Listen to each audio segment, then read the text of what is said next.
Hello and welcome to another episode of Reap the Spoils. I'm Mark Sullivan. I'm Delaila Lugo. And I'm Jason Kwasnicki. And Jason. Wait, no, you did last time. Fuck. Delilah, what game are we talking about this month? Star Wars Jedi Fallen Order. Da, da, terrible. That music's I know. never even used in the game. You have to go like the intros to Clone Wars. Star Wars Jedi Fallen Order. I can't do that. I don't have enough the bass. Delilah doesn't have a deep man's voice like you, Jason. Yo, I got all that bass.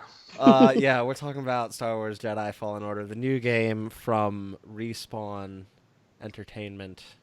Can we just take a moment to ponder how fucking terrible of a title that is?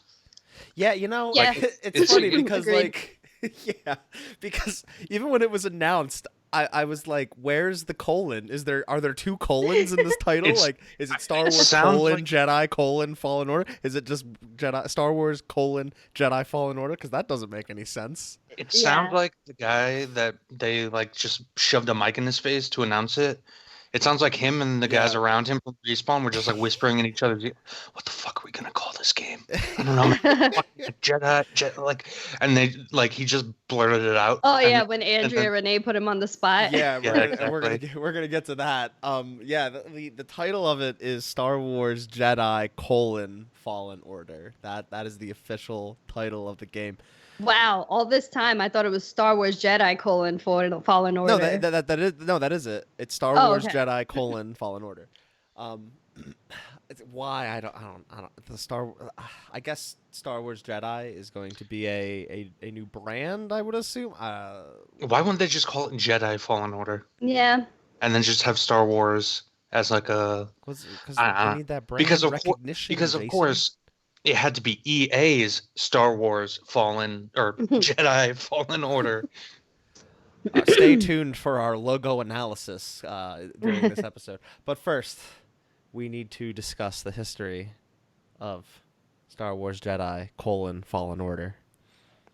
Are we ready? Yeah. So, in 2014, Stig Asmussen, who you may or may not know as a longtime employee at Sony Santa Monica. He worked on the original God of War. He was the art director of God of War 2 and the game director of God of War 3. My boy Stig. Go back to a recent bonus episode of Dead Cell Media. Delilah and I both talked very highly of God of War 3. So thank you, Stig, for directing that beautiful, wonderful game. In 2014, he joined Respawn to lead their second development team. Respawn, at the time, in 2014, actually shipped the game Titanfall, their first title, which is a first-person shooter multiplayer game with mechs. So Stig joined there to lead a second development team, and he later revealed via the Respawn blog in May 2016 that game that he was leading direction of, that he was leading this team and creating, was a Star Wars game. And at that time, I think the only Star Wars game that EA had shipped besides potentially one of the mobile titles was Star Wars Battlefront, the first Battlefront reboot. So this was pretty exciting.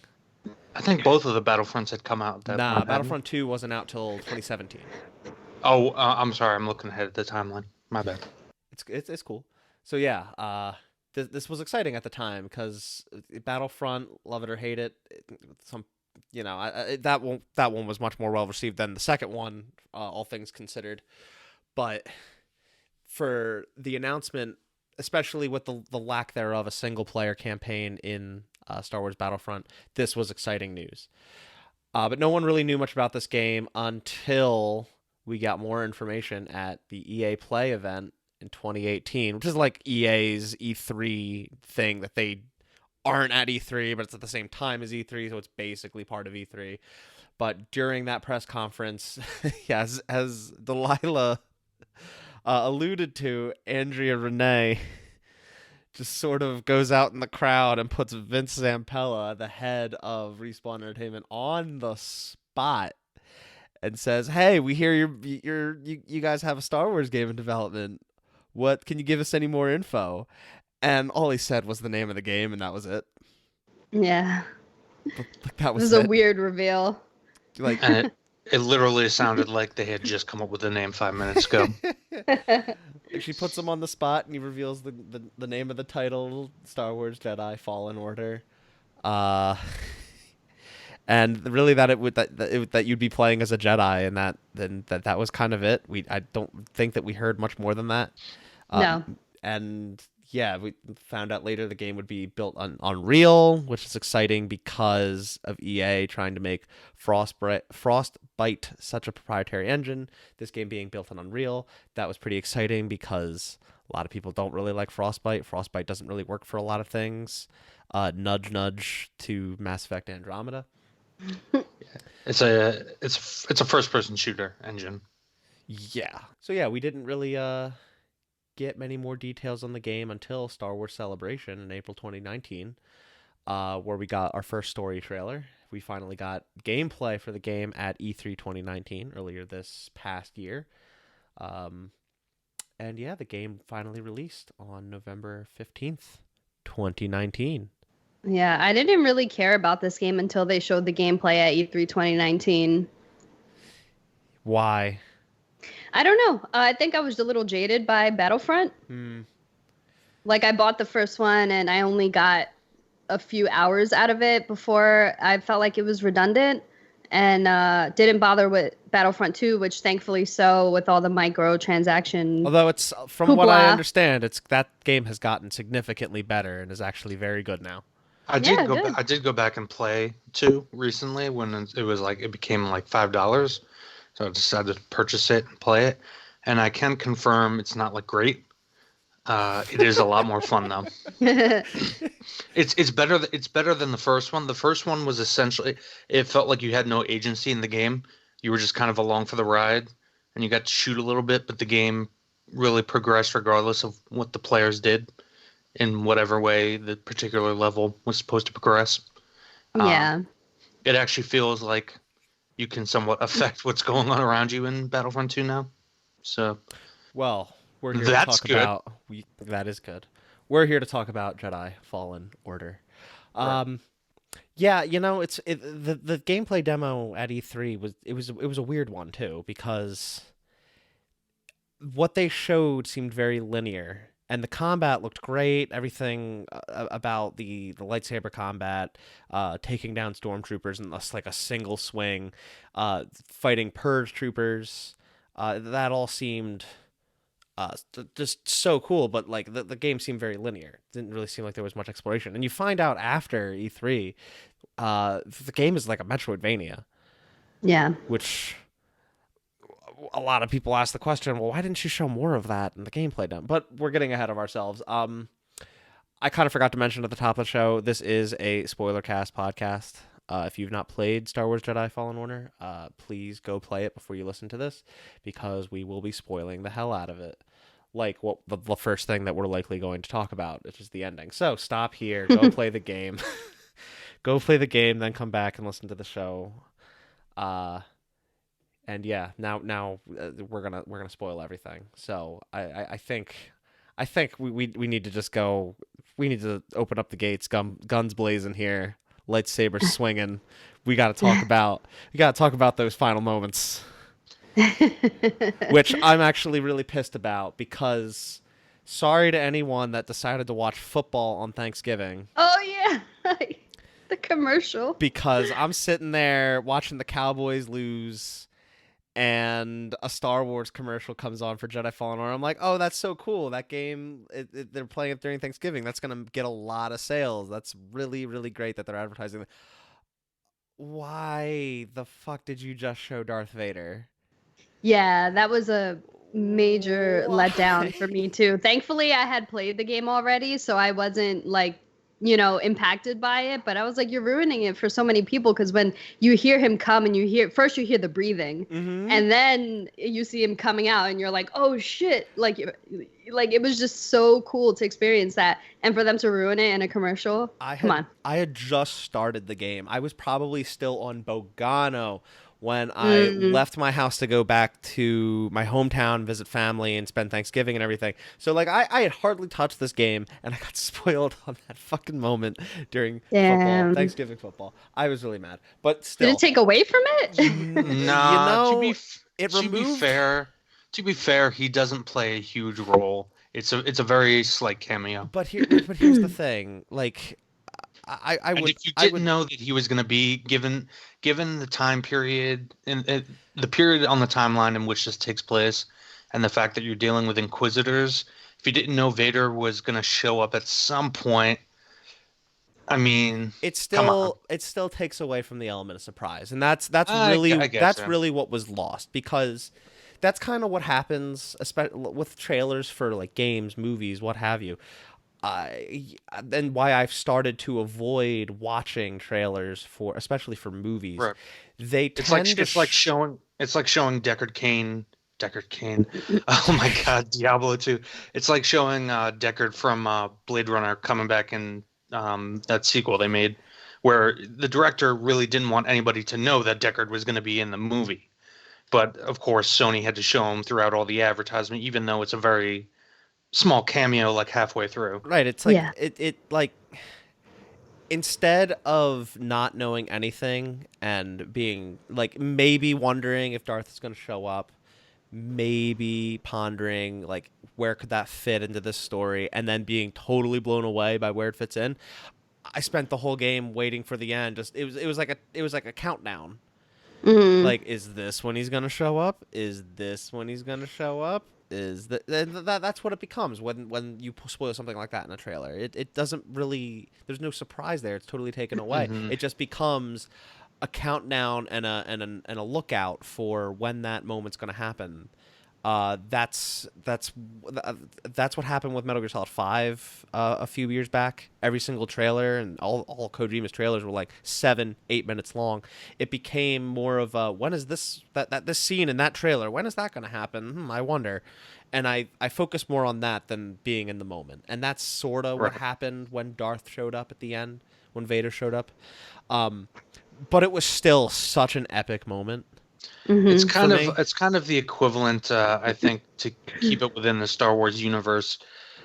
The kick-ass scene at the very end of Rogue One. Oh my God, I loved it. Would have been, I think, far more impactful had Vader not been in any of the rest of the movie.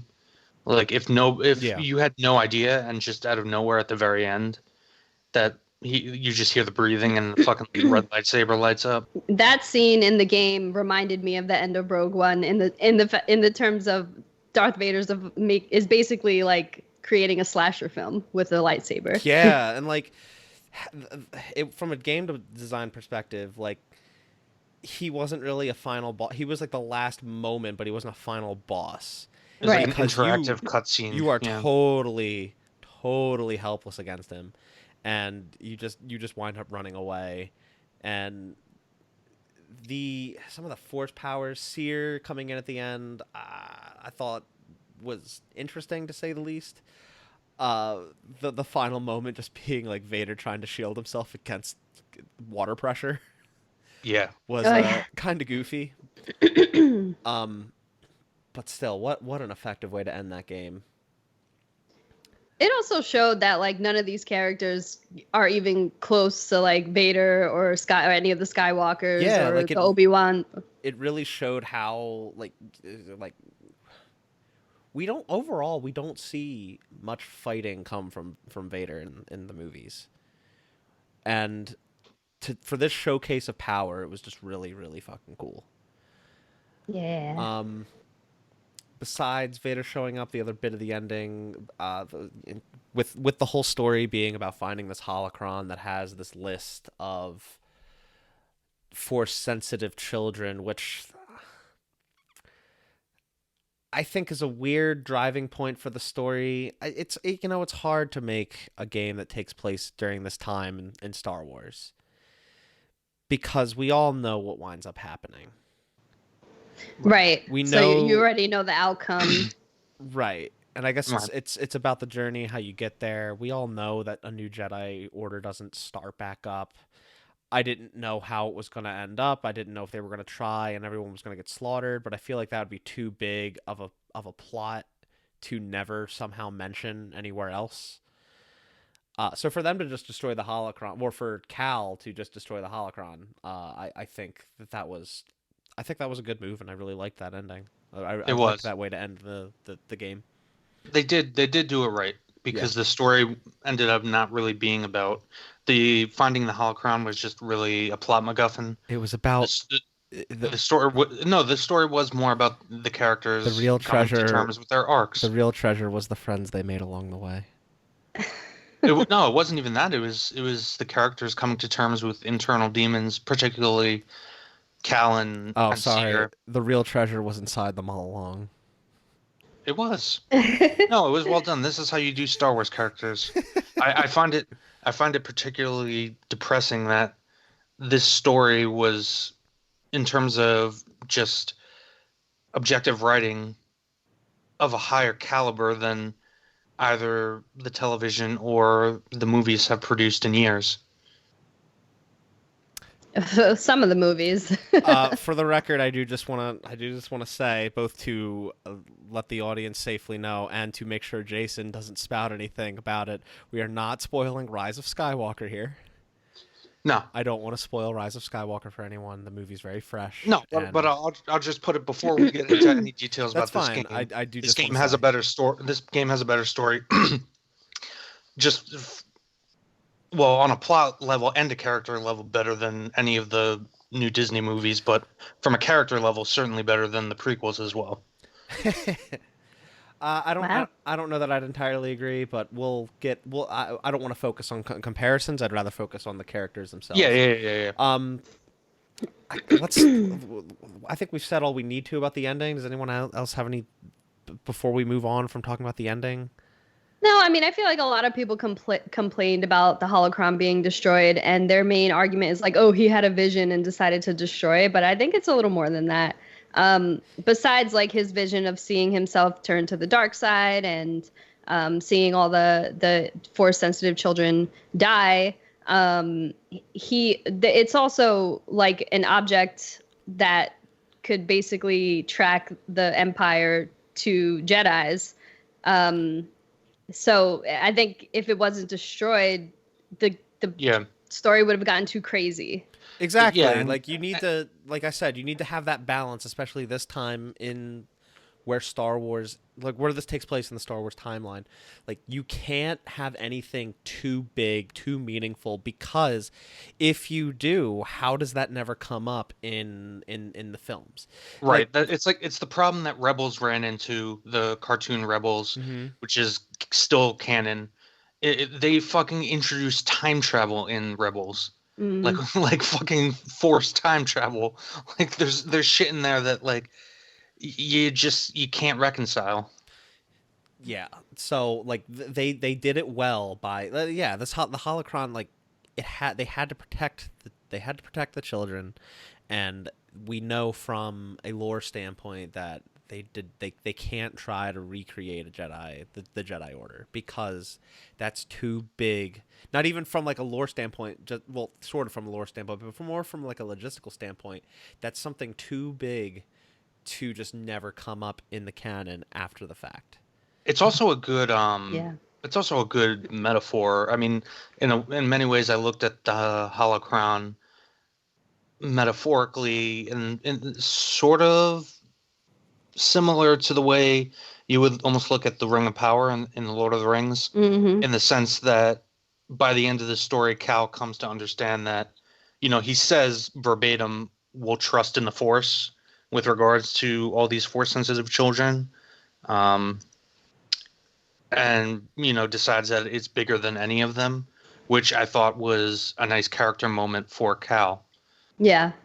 And I thought that was a better ending than, hey, we have this list. Now in the next sequel, we'll go and find all these Force children, Yeah. I like now that the characters developed in this story, I like it now a blank slate for whatever they might do in the future. Yeah, it created a much more meaningful ending to them rather than just sequel bait. Yep. I exactly totally agree with that angle. So yeah, I think we've said all we need to about the ending.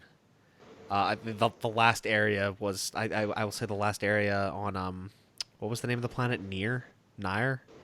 I don't remember you're Yeah. talking about the Inquisitor Fortress? Yeah, like it was. I don't remember the name of the planet. I guess the point I'm trying to make, even by forgetting the name of the planet, was it was pretty forgettable. It was just like a base, like an underwater Yeah. base.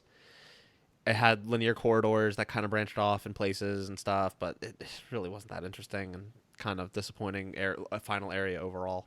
Yeah, I think the point they were trying to just throw all of the mechanics of the game into one place at once. Yeah, but I don't know. I feel And like I agree though. It was kind of up until that final boss arena, which I thought was really cool and well designed as a background to that like last duel. I do agree that it was kind of it's odd to say it was kind of blank and hollow from an aesthetic standpoint, but to be fair, that is kind of the purposeful design of the Empire in general. yeah, It's black and white. It's meant to be fascistic like that. I guess. I guess just in how diverse the planets that we went to were and how different they were, how exploratory they were. The final area was just very much go in, it's super linear, kill some baddies, do some stuff, fight the boss. Yeah, Vader it was chases much. you off, and then the game's over, and you can't go back Yeah. there. And any echoes that you could have found are just automatically given to you, and you're off on your merry way to 100% the rest of the game. The use of color though in that final arena very reminiscent of the Empire, where you had the lava, I guess presumably lava underneath, which giving off that shade of orange, very much reminiscent of how they used shades of red and orange throughout Empire, particularly in that final scene with Vader and Luke. Yeah. There was a lot of little things like that too, like little like Star Wars fan service moments. I think of one where like Cal and BD1 were trying to stealth one of the stormtroopers, and then they just like bang their heads together, and you hear the little like doo-doo-doo sound bite. It was super Star Wars, super cute. There were like BD1 would hum bits of John Williams' scores in Star Wars games, like while hacking something. Oh, I didn't even notice. Yeah, there were times where BD1 would do that. At one point, Grease brings up Yaddle, I which noticed that. I thought that was hilarious. I heard. Yeah, I heard that. Yeah. He's talking about this great like short green Jedi warrior, and Cal asks about Master Yoda, and Grease is like, "No, I'm talking about Yaddle." Yes, Are I you remember fucking that. kidding me? Yeah. Before Baby Yoda and the whole Mandalorian, the only other we don't even have a name for the race. George Lucas never. The only other one of Yoda's species was Yaddle, who was also on the Jedi Council that you see for like a frame in the masterpiece known as the Phantom Menace. Hey, I fucking love Phantom Menace. I hate that movie. Star Wars: The Phantom Menace. So, all right, I think we've said enough about the ending. Let's talk about the other villains, because we talk about Vader, but Vader's not like Jason said, he's basically a cameo. He shows up to fuck you up at the end of the game, but he's not really your main villain. He's not really driving the plot. Trilla. What did we think? I thought she was great. You thought you liked Trilla? I did. I loved Trilla. I thought she was alright. Like I didn't think she was anything crazy cool. She was definitely menacing. She was definitely like, what's the word I'm looking for? She was really trying to just goad you into doing shit that would, like, I guess, entrap you. And she was just trying to fuck with you throughout a lot of the game. She was alright. I mean, first of all, she looks really cool, like with her armor especially, and The Inquisitor her cape, armor, was really cool. and also without it, like she like her character looked really cool. She looked actually like she could put on a Slytherin robe and be a Slytherin. I think it's funny every time they try to mix up how lightsabers look. Oh yeah. The first one that comes to mind was Kylo Ren's being like more like a claymore with the two side sabers coming out, kind of like a hilt, and now they have these sabers that these inquisitors use that have just this round hand guard around them. Well, we've seen that. That's from Rebels. It's from okay. Here's the problem I also have just with like Star Wars in general is like I haven't seen Clone Wars, I haven't seen Rebels, and there's so much of this canon that's just in these cartoons. Oh, dude, you don't even want to get into how much I know about the EU and how mad I am that. Yeah, that's to double back on the EU bits. Like I'm pretty happy that Disney did nuke all that. Well, because there's just so much of it, and a lot of it's kind of garbage. I mean, this is just a side note, and I'll say my piece, and then we'll move on. But I agree that they had to nuke the EU. I don't think they needed to completely throw it away, though. Especially given what they ended up doing, which was just shoot from the hip. They should have used the EU as like a template and built on it. Well, they are taking some from the EU, from what I've gathered in the past years. Oh, yeah, but they bastardized. Like they're repurposing it in Admiral ways. Admiral Thrawn in Rebels is not Admiral Thrawn from the Thrawn trilogy. Yeah.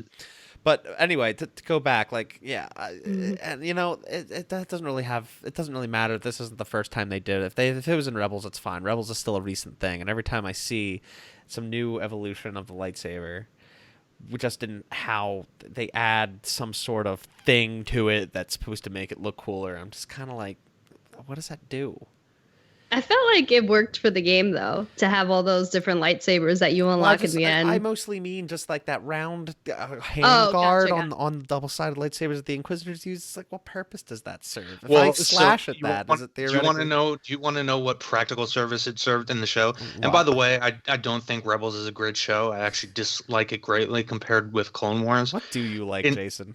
In Rebels, they literally use those circular lightsabers as fucking helicopters to fly around. I'm not joking. Thank God we didn't see that in this game. Yes, thank God we didn't see that. But okay, yeah, that's one thing I'm iffy. That's one thing that I'm iffy on. But like, yeah, overall Trilla is pretty cool. I thought the Ninth Sister was just, she was there to just be another to be a almost like a minion to Trilla. I think it was the one villain I wasn't at all interested in any way whatsoever. Like Trilla actually had, and I mean, granted, Trilla is the primary antagonist, and right. Her backstory isn't like super deep, but that's Star Wars. Star Wars is keep it simple, stupid. Yeah, Star Wars is keep it simple, stupid, but also kind of keep it predictable. Not necessarily even predictable. Just it's I don't know the word to use. One might say tropes, but they're more tried and true. You know what I'm saying? Like the whole fucking idea to begin with was based in heroic mythology, like, and you don't really stray away from that too far. I guess. I think her story more supplemented Cere's story as well. Like I felt like that was the most interesting arc of all the characters, including Cal. And I'm not saying I wanted Cere to be the main character, but I think the game could have gotten away with that because of the connection between her and Trilla. And that's how they each turn to the dark side. Except Cere has actually, she's overcome it and is doing better and is kind of repenting for what she did to Trilla. And Trilla was like consumed by it until the very end, where Cal was like, girl, chill. Like you could turn this around. Like everything's fine. And then she died. Bye. She gets choked out by Daddy Vader.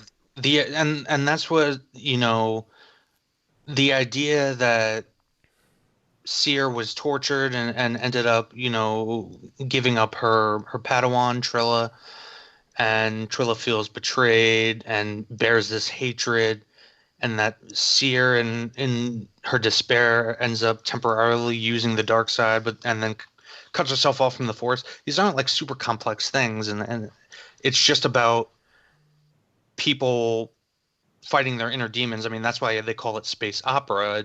It's not necessarily about the fact that you can't even call it science fiction, it's science fantasy. It's supposed to be opera, it's supposed to be about the soap drama.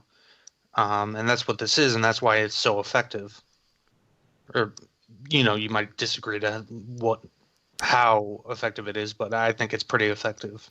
I do too. It's addressing trauma, basically. Yes. Yeah. All right. Mark, it seems you have thoughts. Are you going to take my traditional it's role just on like, this episode? Mark is the new Jason. Like, the story overall, it was good. It just didn't. I guess it failed to impress me like too much. In what sense? Like the character sense or the plot sense? No, I guess the plot sense. Like I said, a lot of Star Wars is just very it plays a lot of things very safe. It plays a lot of things very predictably, but this was overall effective. I have trouble seeing Seer as a Jedi. She kind of came in at the end, and like it was a little easier to see her as a Jedi. I guess because she just looks much more like a smuggler, shooty pew pew type than a Jedi. You do see that flashback scene where she is in her Jedi robes, and I think she had different hair, and it looked more, I guess, she looked more Jedi-ish in that bit. But like, yeah, she really shut herself off from the Force because it was really hard to see her as a Jedi until that last bit of the game, I guess.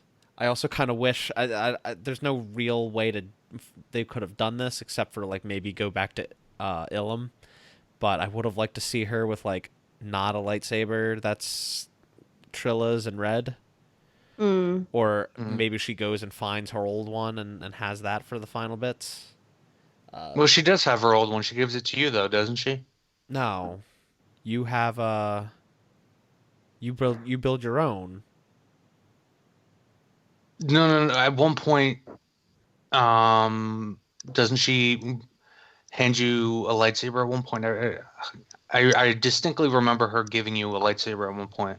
Delaila, do you remember this? I don't know. I'm trying to. I don't think so. I don't think I remember that. Recall remembering this. Let us know in the comments. Yeah, it's not important. No, I'm fucking looking this up right now.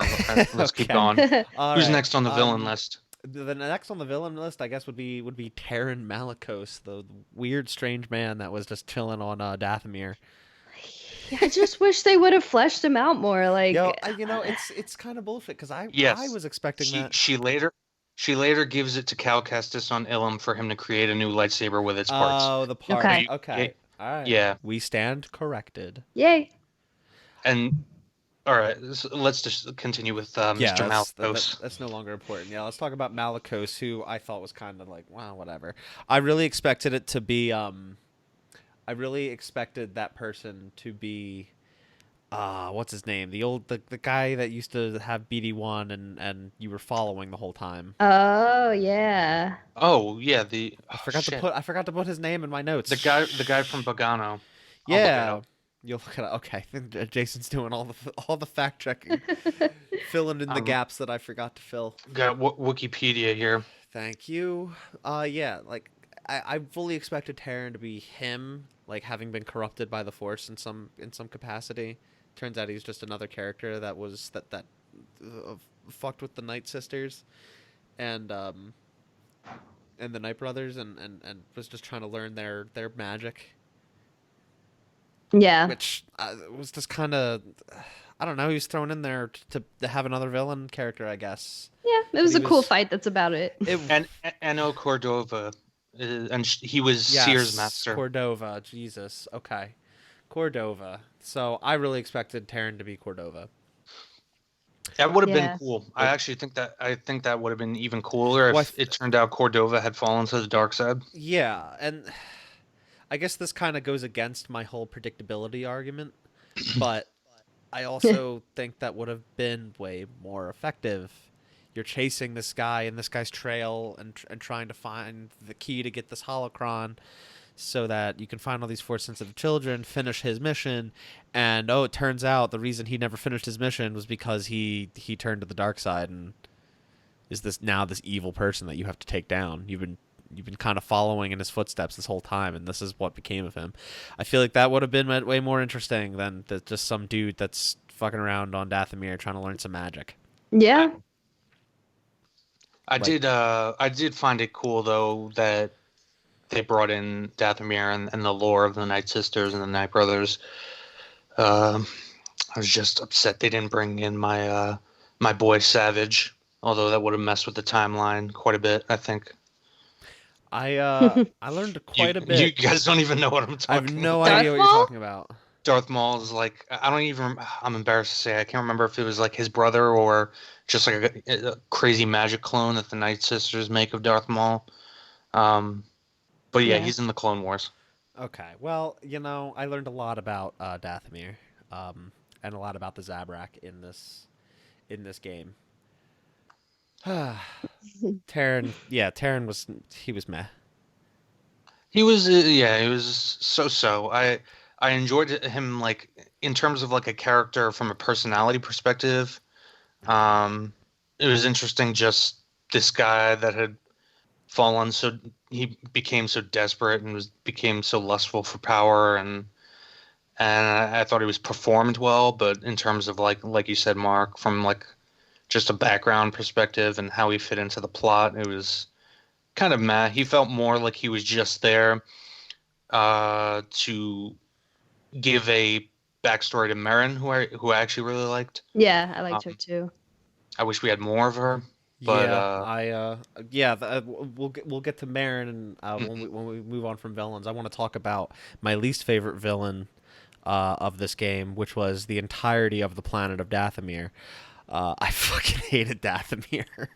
See, I loved it just because I loved it just because I love the Clone Wars. The challenge was fun at first, and then once you start making your way down to the swamp and having to backtrack down there for anything was a fucking nightmare. Making your way back was a fucking nightmare. Oh, I see what you mean. The enemies yes. were a fucking nightmare. Besides the Night Brothers and the undead Night Sisters, they were pretty tough. But those fucking little tick monsters, the little spider bitches that would spew acid at you, I hate them. Shit. I hate them.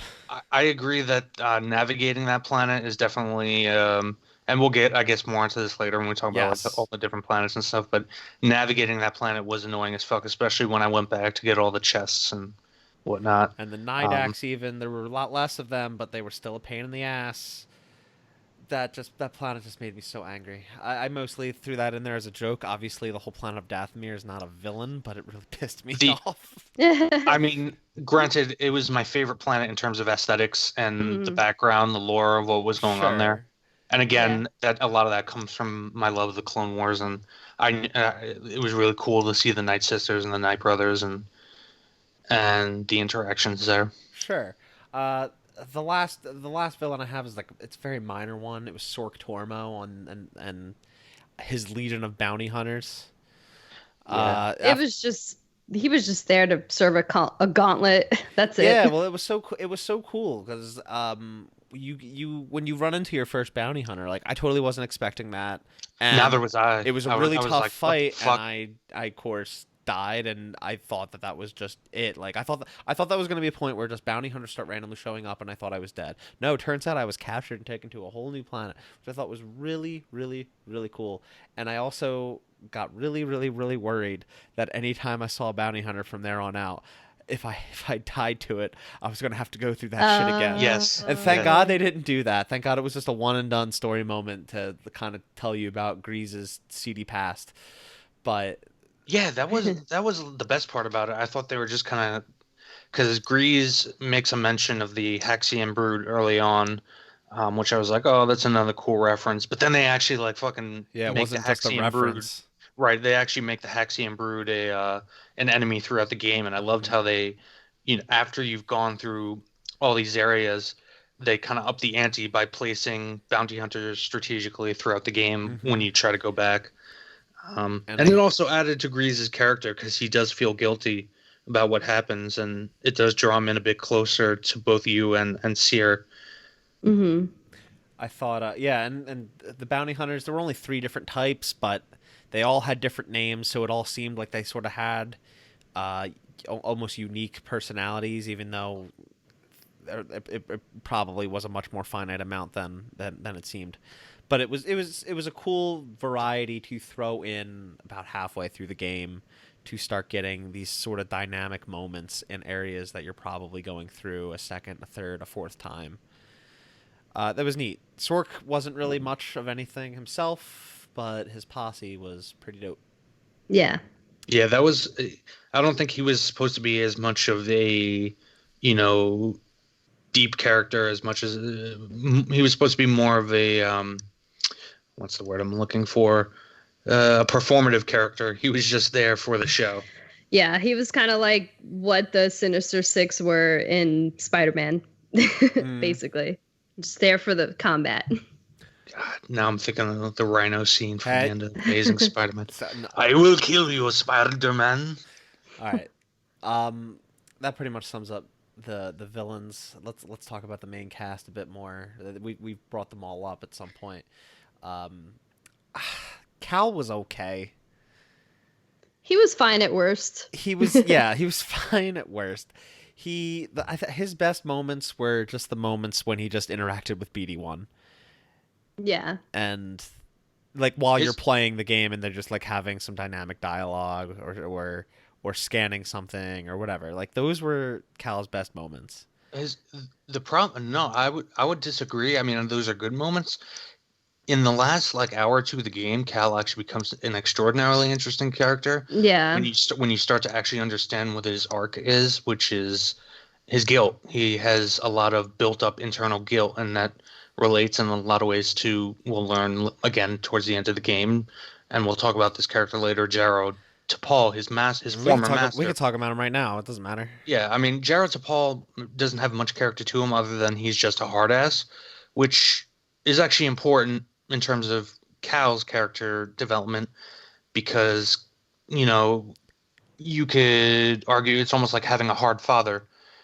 Cal has all this pent-up guilt that he never felt good enough, and he feels like when Order 66 and the Purge happened and Jaro Tapal dies trying to save him, he feels like he should have been able to help. He feels like he should have saved his master, and that he had the ability. He was just too afraid. And in those final hours, it's really about Cal coming to grips with that and realizing that it's not his fault. I think Mark, you're right in that they needed to have expanded upon that and had that going throughout the entire game. I think the thing is, Cal was basically hiding who he was for 5 years, and when he was in Braca, not doing anything related to Jedi powers or whatever until he had to save his friend. And so he's hiding himself this whole time for 5 years, and throughout the game we're seeing him grow as a character, grow as a Jedi. He's learning new abilities. He's having flashbacks of like the different movesets that his master taught him. Mm-hmm. So of course he's going to seem like okay or fine, because like he hasn't even found himself until, like you said, the very last hour of the game, where he's learned everything and he's come to terms. He's not feeling guilty anymore. He's like overcome the guilt and made his decision to destroy the holocron and, just ride or die with his crewmates on the ship. And that's the whole point of that scene where you actually, quote unquote, I say quote unquote, fight Jaro Tapal, because it's kind of like a forced vision. Yeah. But it's supposed to be metaphoric of that, of Cal accepting that. So yeah, while I agree, I guess when we finally do play through that flashback bit as a young Cal, Order 66 goes on, which was crazy cool to play out, like an actual moment like that. Like he's walking through hallways talking to clone troopers as if they're his friends. And he's in the middle of training. They get the call, and immediately they all turn against him and Jaro, which was fucking crazy. Like we've known for years just how awful that is. How awful it is that like they're like mid battle, mid whatever, and they all just turn and open fire. It's such a powerful moment in the saga, but to actually see that go down and play as a Padawan no less. Yeah. Trying to escape was a really powerful moment. When everything was going down and he was about to escape and Jaro was protecting him, I never really I get he was like too scared to really do anything, but I never. I guess the way it played out, it didn't seem like there really was much he could do, and it didn't seem like. I don't know. I guess Well, that's the that point. portrayal of guilt wasn't as effective as I thought it should have been. At least not to me. Well, and I understand like that's what was that was the ultimate result, and ultimately what his arc was. I don't know. I feel like it wasn't as effective because it never really seemed like that was really something that he was carrying on his shoulders until we just randomly find out, oh no, he feels really guilty about this because we say he does. Yeah, I agree. That's just I my agree. interpretation of it.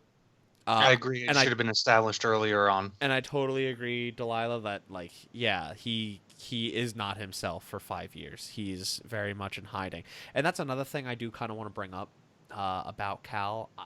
The original story trailer that revealed this game gave me a much different impression of like how Cal's character would be and how the overall story, I guess, would play out. That original trailer was just him recounting his rules about like living and saying like trust only in the Force, trust no one, blah blah blah blah blah. And it seemed like it was going to be he was going to be a much darker, much more brooding and careful character. And it seemed like right off the bat, like these people come and say, "Hey, we're trying to help you," and he's just like, "Okay," and accepts their help immediately, gets on their ship, and they're like, "Yeah, we're trying to rebuild the Jedi Order. Want to come?" And he's like, "Okay," and just goes along with it. I didn't like that trailer. Just made me expect something else that we never really got. I guess is what I'm trying to say. Yeah, I agree to an extent. I do agree that for the first 2/3 of the game, Cal seems like someone completely different from that final third, and that final third is where we truly get a deeper and much more interesting and ultimately a character we can empathize with. I guess, and that yeah. has a pretty strong arc. But the problem is that arc like begins 2/3 of the way through the game because we don't have the story context until we start getting those Force visions specific to that. Right. It would have been better, like you said, Mark, had Cal been very like way more suspicious of Sierra and Grease, and we see that dynamic rather than immediately, okay, let's go on this adventure. Like Cal's whole arc should have been established sooner and been more of a constant throughout. I feel like we didn't really get that, like you said, until 2/3 of the game were already through. This game, the story of this game overall felt much more like a story about Seer and Trilla. Yes, From yes. top to bottom, that was the focus of the story, or that's how it felt like the focus of the story was. We're playing as Cal as a throughput to see this story about Seer and Trilla. Yeah. Grease was cool. He didn't really do much. He's just kind of the pilot, but he was a fun character. He had some good dialogue, and he was most down to earth. You know, Yeah. he had hobbies. You know, he liked growing plants Gambler. and shit. He was like the comic relief, and he was useful and funny, and had a good positive presence in the cast. He was necessary to counterbalance all the serious shit with like these two Jedi and their dark Agreed. past, and it was a good addition there. Yeah. And I do like that they actually expanded upon it and made an actual point to make his past and some of the more mischievous things he got into have an impact on the story. Yeah. Yeah.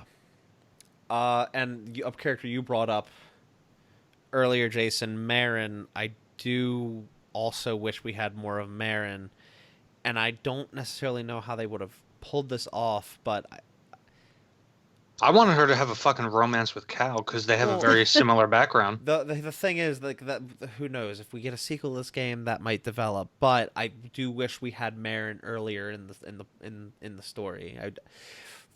We didn't really have much of a crew throughout the entire game. Like, your first crewmate, so to speak, after getting Cal, obviously, the first crewmate that you get is BD1, and then you don't really get another crewmate until way later with Marin, who at that point in the story doesn't really have much of a chance to do anything. Yeah. Which is a shame because she's such an interesting, cool character.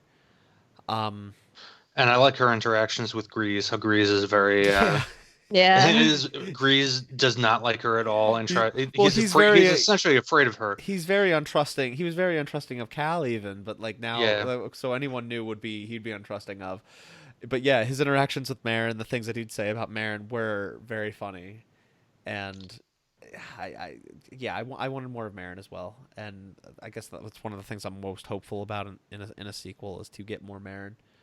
But, Marin's story is very interesting. How essentially she watched her Night Sisters all get slaughtered um, by supposedly the Jedi. Obviously, Terran Malicos tells her it was the Jedi Order doing this. It's really his doing, and she was betrayed by him, and all that anger. But she ends up coming to trust you, and she helps you, and it was very. I liked that arc. Again, it's simple, but keep it simple, stupid. Like, one last, I guess, two last cast characters I'd like to bring up. BD1. He's the best. BD1's adorable. BD1 is really, really enjoyable. I like him. From a gameplay perspective, from the story, from being Cordova's little droid. BD1 was cool. I love how he side-eyed Grease every time he said something outrageous. He would just be on the ship like, what? What did you just say?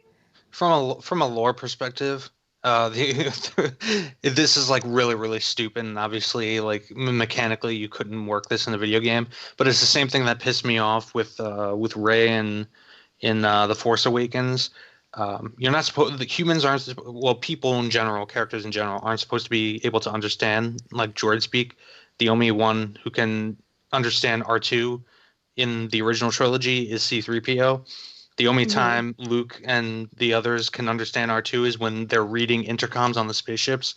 Yeah. That's supposed to be canon. So that was one thing that like it was just eking me in the back of the head. It's really stupid, and obviously like in the game you can't have like a little fucking pad that's translating for Cal, but it was just one thing that was like, oh.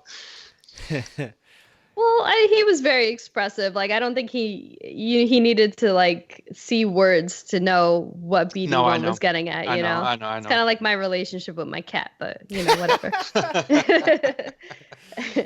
But I'm just showing even more how much of a fucking Star Wars nerd I am. I'm sorry. Yeah, I think you're the biggest one out of all of us. Yeah, so if there's sure. anything about the lore that we're fucking up that Jason doesn't correct us on, feel free to let us know in the comments. I also do want to give a note about the fact that we've forgotten a few names.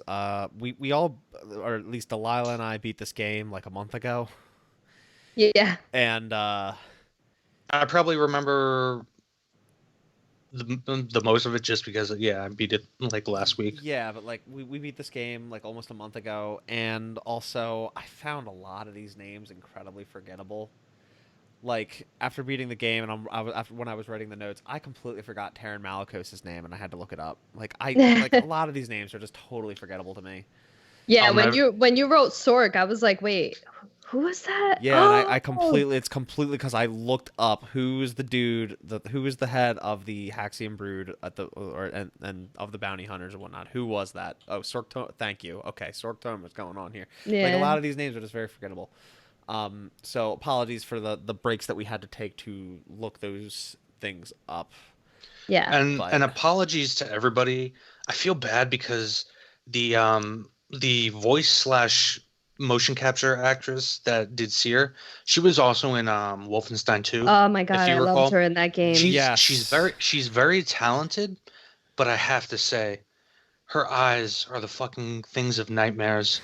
Like I wish there was a way they could like, and those are apparently how her eyes actually look in real life. So the actress they need to do something about her eyes. The actress you're referring to is Deborah Wilson.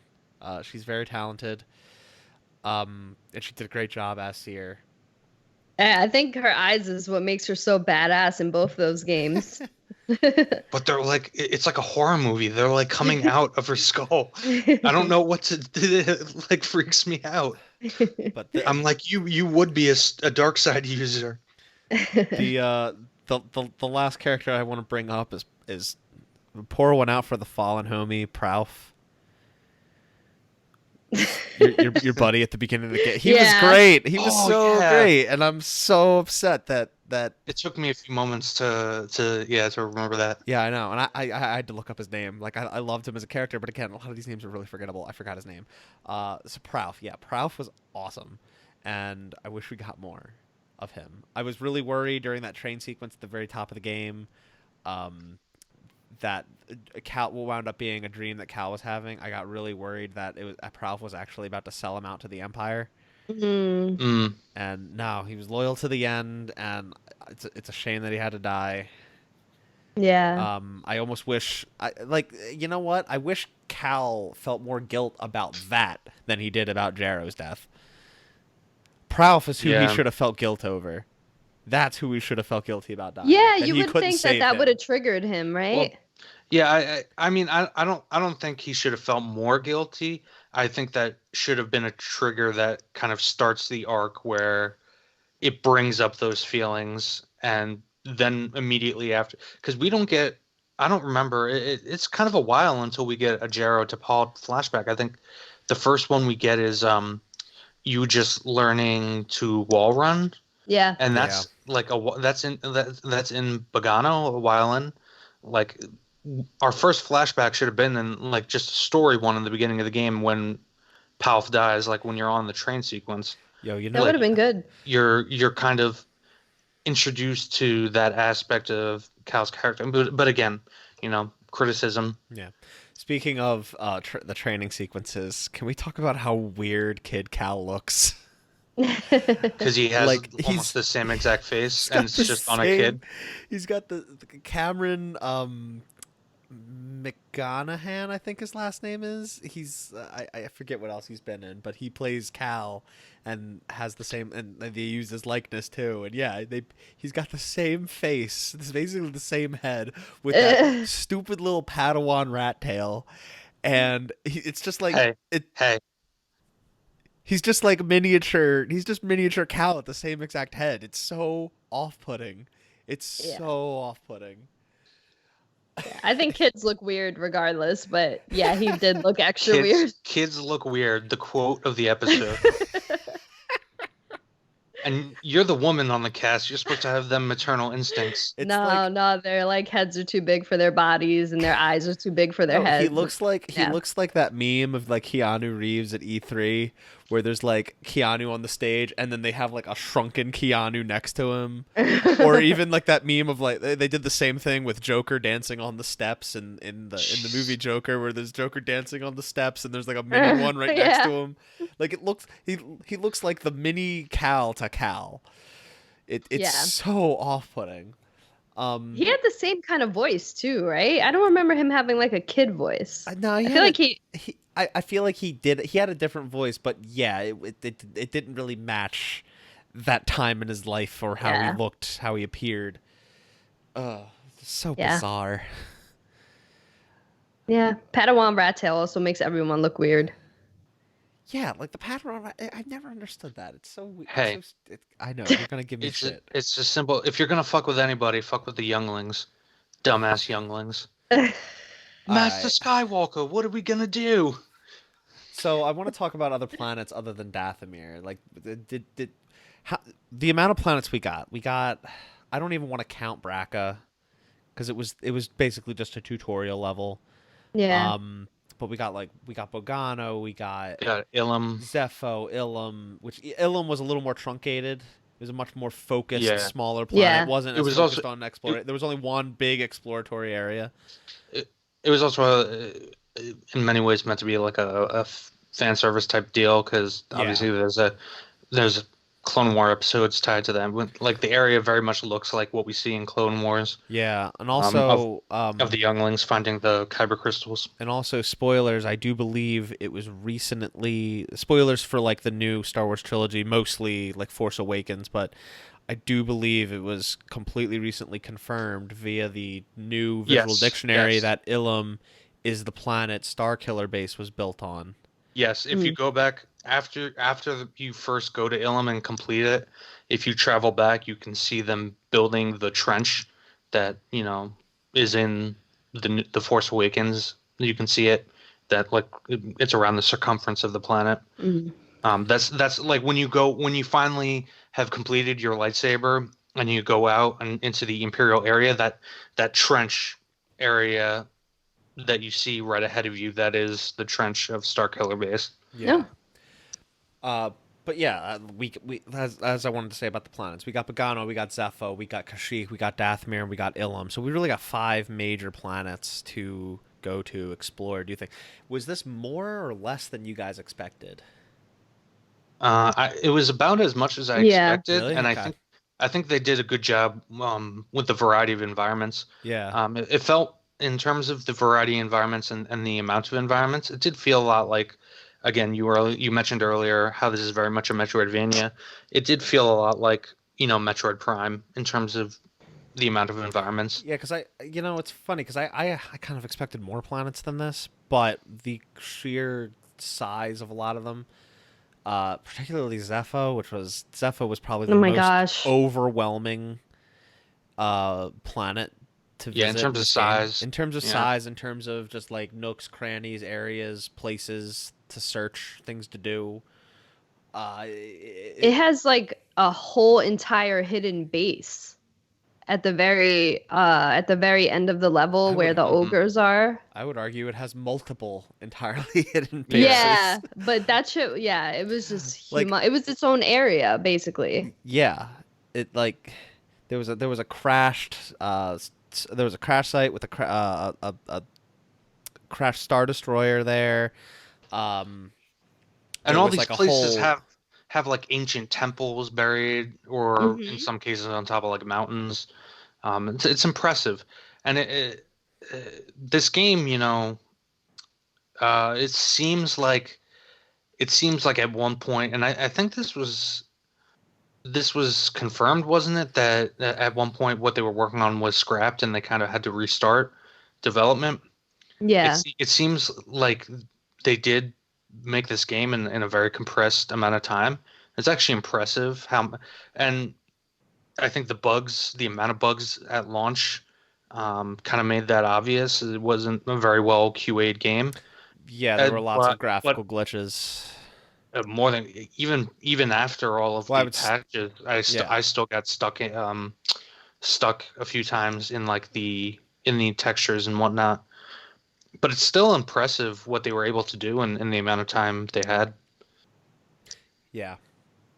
Yeah, and I think we do agree that that they were all sized like fairly well, and the variety was really it was nice. It was a good variety. I at first thought Zepho was a little too similar to Pagano, in terms of just color palette and aesthetic, but level design completely different. And as you And go on, it becomes way. I think yeah, as you no, delve deeper. Zepho in and of its own has like what two of the temples that you visit, and like ice caves, the crash site that we mentioned. A lot of underwater exploration. Yeah, some that imperial base, like a little village, an abandoned village. There's lots of stuff to see on that planet alone. Same with Kashyyyk. Yeah, There's an Kashyyyk. Imperial. You eventually do Kashyyyk go. opens with like an invasion, like a whole cinematic. You take over an AT-AT Yeah, Walker. which that moment was fucking amazing. Yeah. It was a fun little That was thing. such a cool. That's something we could talk about right now. Is like something that I noticed while playing through this game is there's not much originality with this game, but it does take a lot of the best things from really good games and throw them into this product. So like the big one that I want to talk about in relation to like the AT-AT, later with the bird that you fly on Kashyyyk, Yeah. the fucking flying boss fight on Dathomir, these set pieces are like straight ripped from like Uncharted. Yeah. And Yeah. it was dope. It was dope as hell. To see these epic things happening, and like you only experience them the one time, and they may or may not have permanent consequences. This is also Uncharted set pieces happening in a much more persistent world, whereas Uncharted is you're constantly moving forward. But it was spectacular. When you're climbing the ATST, it reminded me a little bit of Shadow of Colossus without the stamina. Because, like, it's moving and you're, like, climbing around it to get to the top. I thought that was really cool. Yeah, it was better than Uncharted, that piece. I'm sorry, you're actually climbing an AT-AT. I knew the it. ATST are Jason, the two-legged walkers. You forgot a word. My bad. You forgot a word. You forgot to say actually. I just said actually. Actually. All right, so I believe.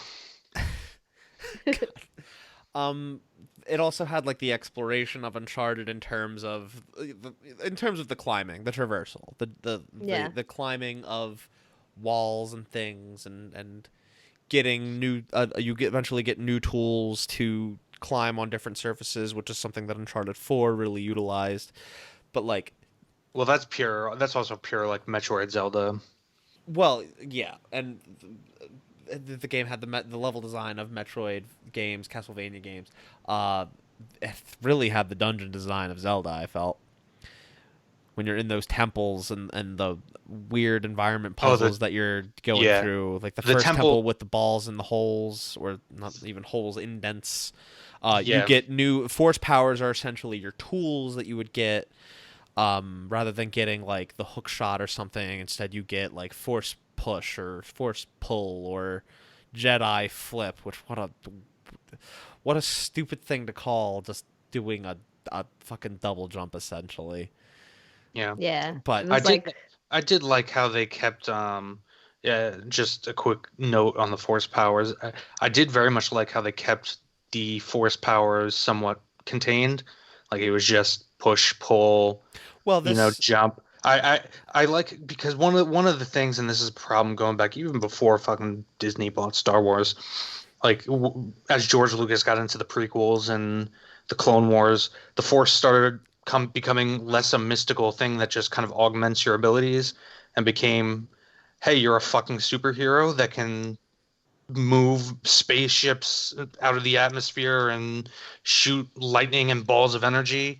I like the Force when it's a little subdued, if you will. Well, also, it made more sense in the context of who we're playing as, because this was a Jedi whose training got halted when he was still a Padawan, very much just learning his powers and whatnot. So he wouldn't really know much other than these very basics.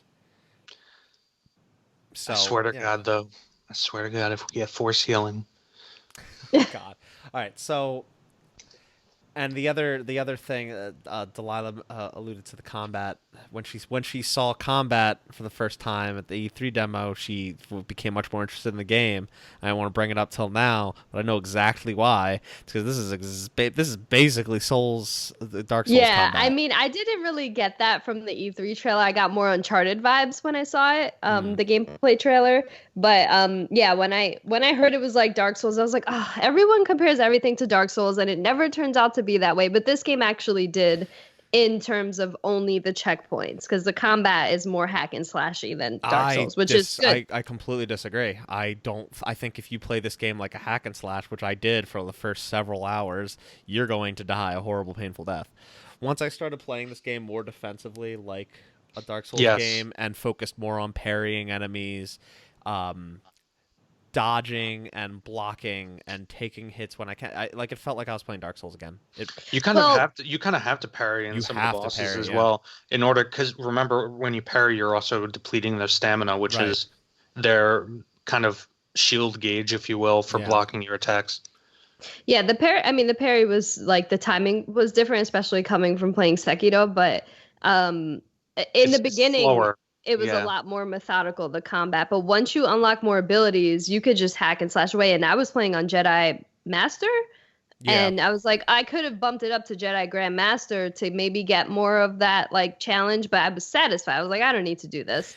And I was able to hack and slash a lot more without much consequence. Well, I think I will say I was playing on Master as well. And I will say, fighting against stormtroopers and humanoid enemies definitely became easier throughout the game, especially when you get like force pull, and you can just like pull fucking melee troopers up to you and stab them in one hit kills, which is the coolest feeling in the world.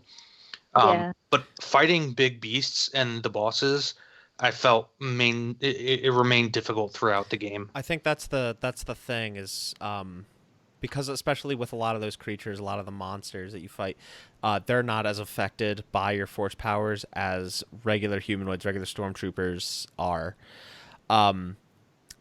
And unlike Souls games where a lot of your progression comes in upgrading your weapons, upgrading your armor, and upgrading your stats, this is a game where in your combat you're getting new abilities. You're progressing by putting points into learning this new combat move or something. So yeah, it would make sense that over time it would become more of a hack and slash because you'd have these extra combat abilities that would enable you to go into these fights and say, "Oh, I don't have to be methodical about this really anymore. I can just fuck you guys up super easily."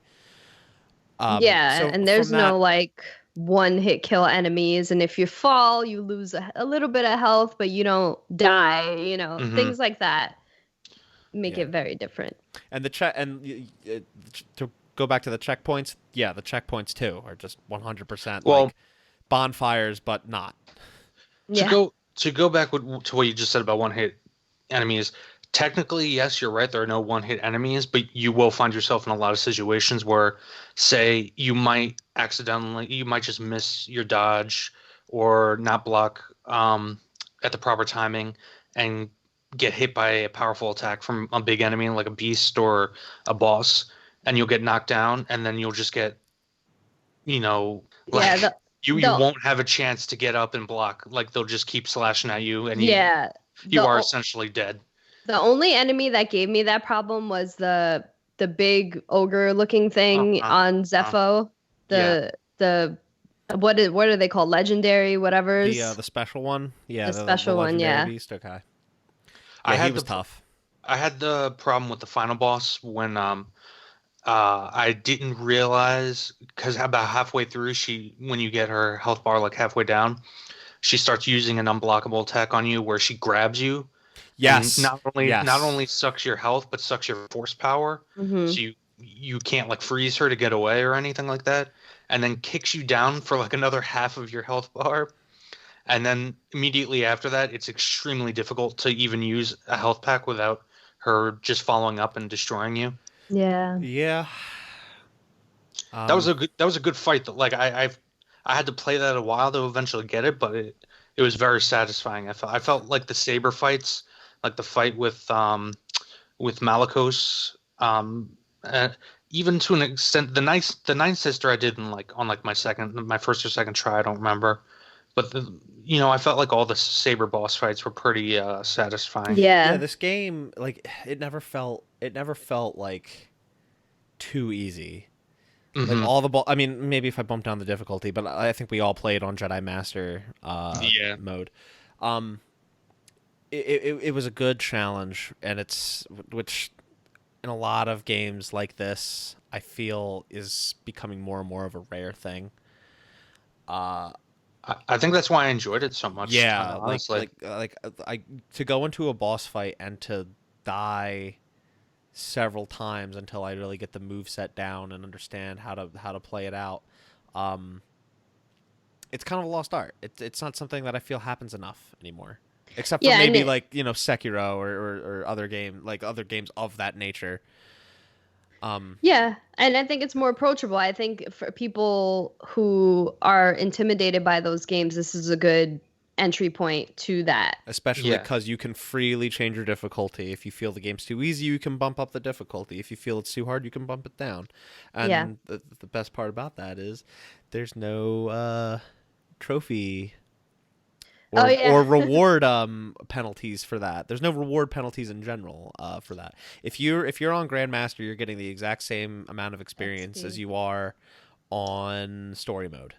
There's no penalty, there's no benefit from doing one over the other. It's entirely because you want that challenge, you want to be presented with that challenge, and you want to overcome that challenge. Yeah. I will give one criticism to the combat. Well, first, one good thing, like one of the reasons I felt like I was able to engage with this as opposed to Dark Souls, I just don't like how slow Dark Souls feels. It's one of the reasons I actually liked Bloodborne and was able to get into it. And the same with this. It felt like it was a little faster. But one of the criticisms I had, and this had mostly to do with like hitboxes and kind of the itty gritty, the micro mechanics of the combat. I had a hard time gauging the reach of like different attacks, because like your light attacks felt like they had very little range compared to some of the heavier attacks, and it was very hard to tell. Like it was inconsistent depending on the enemy. Yeah, because enemies could even the weakest enemies could very easily just dodge every attack you launched at them. It like, especially like things like the little insectoid things would just like fucking dart back. I think that's really sorry to interrupt, but I no. I'm just throwing that out to there. go off that point. I do really respect the enemy variety in this game. They're like, especially when you encounter a new enemy and you scan it and you go into your info to read about that enemy. Like they tell you that enemy's kind of behavior, and there's so many of them. Know that. Yeah, because you never go into menus and read anything, Jason. I don't like to read. I know you don't. Unless it's JR token, I don't like to read. Even Star Wars books, I listen to the audiobooks, because they're voiced. But this, like, if you scan an enemy and you go and read about that enemy, like their behavior is right there, and they kind of give you tips about how to handle them, and like the variety there was so vast and so interesting. And you could even just randomly stumble upon ways to take on certain I don't know how this is pronounced, the Wishok enemies on Kashyyyk. It's the big fucking spider dudes. Yeah. Did you know they have there's a way to one hit kill them? Wait, which way are you talking about? Like when they open their front legs at you and they charge at you, if you parry that, you can one hit kill them.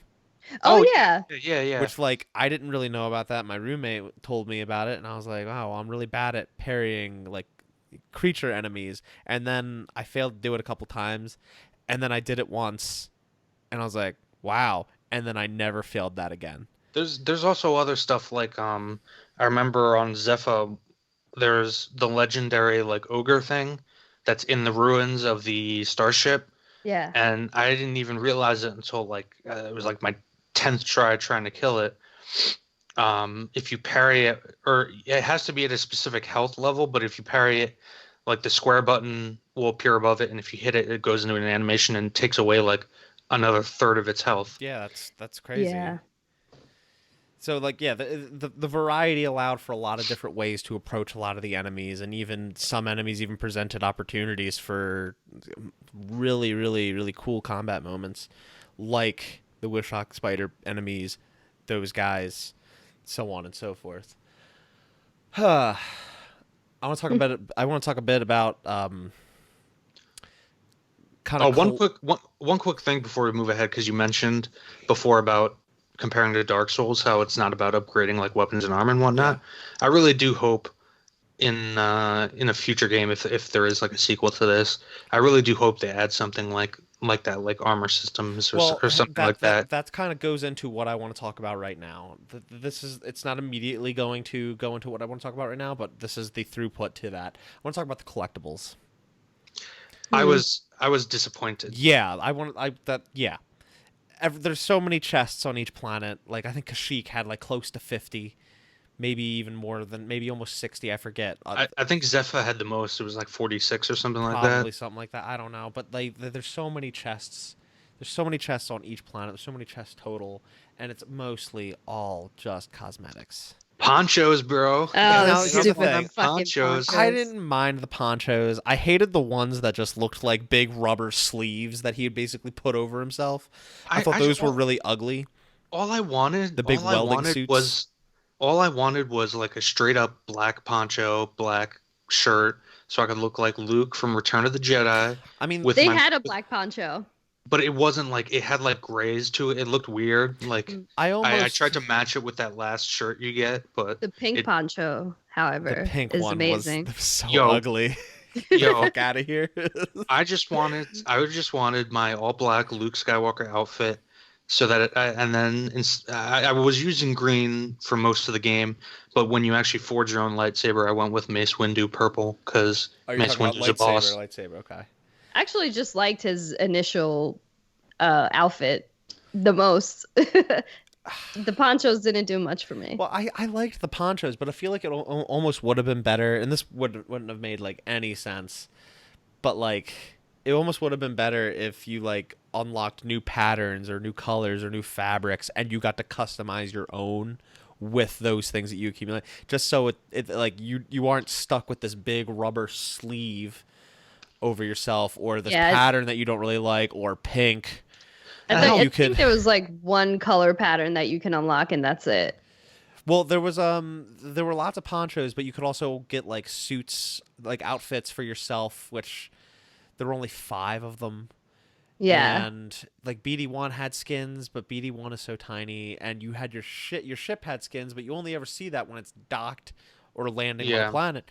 So it's like, yeah, okay, like there's so many of these, and you only see it like collectively for maybe 5% of the game. I will say the ship skins, some of them were pretty cool. Like I liked, if you notice the bounty hunter one, it's basically the slave one, the Boba Fett's ship. But some the Corellian one is the Millennium Falcon paint job. There's some cool stuff. Some of them were cool. Some of them were nice, cool references to other Star Wars things. Some of them were just like cool to look at. But the ship, you only see that overall. 5% of the game. Overall, I agree with you. Like, which, by the way, why the fuck couldn't we fast travel to the ship? Like, I hated when I went all the way to the end of a planet. And you had to go all the way back. And I had to go all the way back, even though I've done everything in that planet. That shit bothered me so much. At least ship. That I weirdly didn't. That didn't bother me as much. When you discover some of the shortcuts, it does get with the exception of Dathomir. Well, I think that's the thing. I think some planets severely needed some more shortcuts that helped you get back to your ship a lot faster, because having to run back through Dathomir again from like the swamp because I missed an echo and went down there to get it, and even just getting down there was a fucking nightmare. So getting back is also a fucking nightmare. Like there needed to be more effective shortcuts. And the map looks very cool and it looks very Star Wars, but it is fucking ridiculously hard to use. Eventually I got the hang of it, but yeah, at first it was that was also a fucking nightmare. The last collectible that I need to bring up is the lightsaber parts. Those were probably the best. They were the best collectibles. I totally disagree. Because when the fuck do you see your lightsaber? No, I agree. It's on your hip, but you can hardly see it. When you finish making it, he holds it up, and that's when it usually is. But it's still like that. It's still a very tiny fraction of your screen, and he puts it on his hip, and then when he grabs it out, it's in both of his hands. Like you can't see that shit. It's so small and insignificant on the screen. And it's true. And this is what I would propose. This is what I would propose. Hold on. Hear me out. What do you want to say? What do you want to say? All I was going to say is what I said before. I would have liked something that was both aesthetic and part of the gameplay, like an armor system. I'm about to get to. You can get like fucking Beskar steel, or I'm sorry, Beskar steel armor. Yeah. Like fucking like pauldrons or shit that affect the gameplay in some way. Armor I could do without. Like I don't think he needs to be armored. He's not exactly a Mandalorian, but. Well, I'm not talking like a full suit, but you know what I'm saying. Yeah. Okay. There are sets, right? There are sets. There's like the Valor and Wisdom set, Valor and Wisdom 2. If through getting all the chests, or through getting chests, you wound up completing one of those sets, they should offer like you get like a plus 5% buff to like force regeneration. Gotcha. Yeah. Some sort of, not so it doesn't break the gameplay, so it gives you some sort of benefit for getting these chests, but not something that makes you so overpowered that it's like a major part of it. Right. Like something minor like that, so you get some sort of better reward, because overall, like I said, you rarely ever fucking see your lightsaber hilt. It's on your hip or it's in your hands, so you can't see it. There's no fucking point to customizing that, except for when it's on a table and you can see it as you're customizing it. It just doesn't. It didn't make any sense to me. It wasn't effective. It really ruined the collectibles for me. Because it's a shame, because the game was the planets were so fun to explore. It was so fun for like the first time being on Zepho. And it took me like 3 more hours than it should have because I was spending so much time going, oh, I didn't check out this path, let me go there. It didn't matter that I didn't have what I needed to get through there, but I wanted to complete it on my map and see what was there so I could know whether or not I could do it.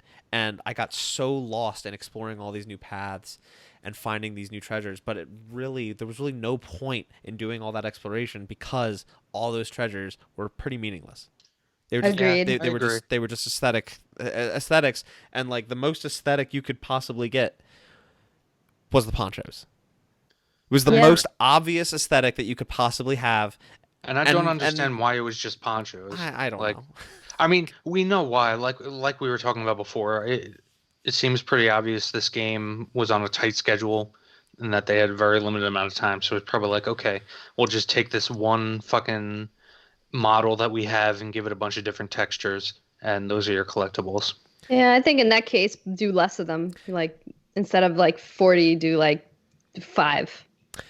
Yeah, and the other thing about the collectibles, and these aren't even really collectibles technically. This is something that happens in the story when you go to build your new lightsaber, and when you go to do that, that is when you unlock the rest of the lightsaber colors. Throughout the entire game, you only have blue and green, and if you pre-ordered the game, you have orange. I used orange for a while. Me too. But oh, I didn't know that. For the majority of the game, for like 3/4, if not more, you only had ostensibly those 2 lightsaber colors. Most people would only have those 2 lightsaber colors until like that point. And I understand it's a big story moment. You're building your own lightsaber again, and you have to, and you get to choose like a different color. I understand why, but if that would have been such a more effective collectible to like unlock this new lightsaber color, like finding like kyber crystals. Yeah, like game. Oh my god, like I went through this I found this like crazy cool place and went through all this platforming and all this exploration. And then you had to beat like a optional boss, and then you get the kyber crystal. Holy shit! I found this kyber crystal. Holy shit! I now have purple. Like I can have a purple lightsaber if I wanted to. Yeah. Mm-hmm. I 100% agree with you, and like this is gonna affect more people that didn't play after beating the game, like we platinumed it essentially. Yeah. So we got to try those new lightsabers, but I imagine people that just beat the game and stopped, they really didn't get to experience the cool colors that you unlock towards the end on Ilum. I went ahead and like I was changing around. Like I think I tried every color.